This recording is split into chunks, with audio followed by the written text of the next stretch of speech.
పండగ అంటే happiness, happiness అంటే అన్విత. అందరికీ సంక్రాంతి శుభాకాంక్షలు. Anvitha it's not just about building homes. At Anvitha it's about building happiness. ఎంతో ధైర్యంగా వచ్చే కురుమూర్తి స్వామి 140 కోట్ల ఘాట్ రోడ్డు కూడా నాతోనే ముఖ్యమంత్రి గారితో కొట్లాడి దాన్ని శాంక్షన్ చేయించుకోవడమే కాదు, ప్రతి గ్రామాల్లో అభివృద్ధి చెందాలని యంగ్ ఇండియా ఇంటర్నేషనల్ స్కూలే కానీ, ఇంకా సబ్ స్టేషన్సే కానీ, ఇవాళ 3 మున్సిపాలిటీల్లో 60 కోట్లతో శంకుస్థాపన. ఒకటే రోజు 60 కోట్లు గంటలు కూడా పనిపోయినాయి.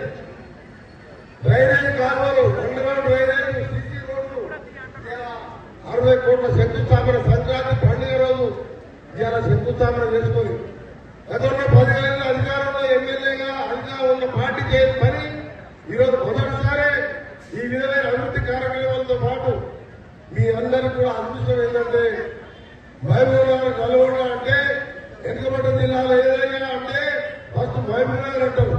ఆ తర్వాత ఏంటంటే రూరల్ జిల్లా కాకుండా కాళ్ళు చేతులు ఒకరవే నల్గొండ జిల్లా అంటారు. ఈ ప్రాంతంకి వెళ్ళే మన మీ మహబూబ్నగర్ ముద్దుబిడ్డ మన గౌరవ ముఖ్యమంత్రి రేవంత్ రెడ్డి గారు ముఖ్యమంత్రి కావడం తప్పకుండా మన దక్షిణ తెలంగాణలో పూర్వీయ జిల్లాగా ఉన్న పాలమూరు జిల్లాని బంగారు జిల్లాగా మారాలంటే మీరందరూ కూడా ఒకటే కోరుతున్న ఎమ్మెల్యేలు కోరుతూనే కాదు, మీ గ్రామాలు, మీ వార్డులు, మీ మున్సిపాలిటీలు అభివృద్ధి కావాలంటే ఎమ్మెల్యేకు అనుకూలంగా ఆ సమస్యలు ఎమ్మెల్యే దృష్టికి తీసుకొస్తే ఆయన మంత్రుల దృష్టికి, ముఖ్యమంత్రి దృష్టికి వచ్చి నిధులు తేవాలంటే ఎమ్మెల్యే గారు కౌన్సిలర్ చైర్మన్ ఆయన అనుకూలంగా ఉండాలి.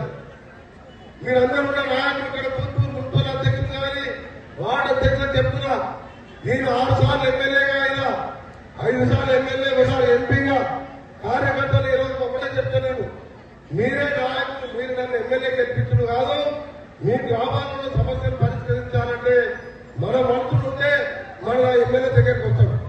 రైతులకు సంబంధించి డ్రైనేజ్ సమస్యలకు, సిటీ రోడ్లకు మీ అందరికీ చేతులెత్తి మొక్కుతున్నా. మోసగారి 10 ఏళ్ళు నాకు 2 సార్లు అధికారం ఇచ్చిన తెలంగాణ ఇచ్చిన కాంగ్రెస్ కాదని పాలకులను దత్తత తీసుకున్న కేసీఆర్ ఒకటే అడుగుతున్నా, 90% పూర్తి చేసినా, పంపులు అందజేసినా 10% కూడా ఈ కేంద్రగారి ముఖ్యమంత్రి చేయలేదని చెప్పి మన ముఖ్యమంత్రి మీద ఇలా అభరణాలు వేసి మన ప్రభుత్వం చేస్తున్నాం.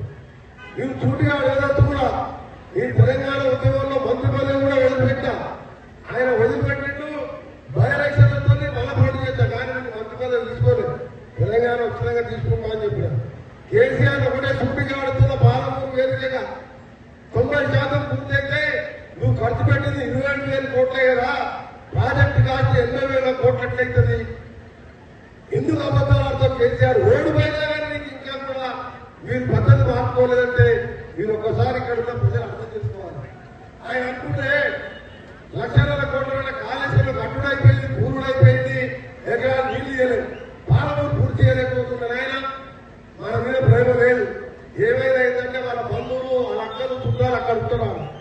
దక్షిణ తెలంగాణ ఎండబెట్టింది కాబట్టి చివరిగా చెప్తున్నా, మహబూబ్నగర్లో 13 స్థానాలు కాంగ్రెస్, నల్గొండలో 12కి 11, ఖమ్మంలో 10కి 9, అంటే మొత్తం మీరు 36 స్థానాలకు, 38 స్థానాలకు 3 సీట్లు టీఆర్ఎస్ వచ్చినాయంటే ఈ పాలకులు మోసం చేసినట్టే కదా. ఇదే అర్థం. నేను ఒకటే చెప్తున్నా, మన అసెంబ్లీలో పెద్ద మాట్లాడుతున్నాను, బయట మాట్లాడతాడు హరీష్ రావు గారు. పాలమూరుని అభివృద్ధి చేస్తుంటే 1 సీట్ ఎందుకు వస్తుంది? పార్లమెంట్ లో డిబేట్ ఎందుకు పోతుంది? 2 పార్లమెంట్ సీట్లు డిబేట్ అయినాయి కదా.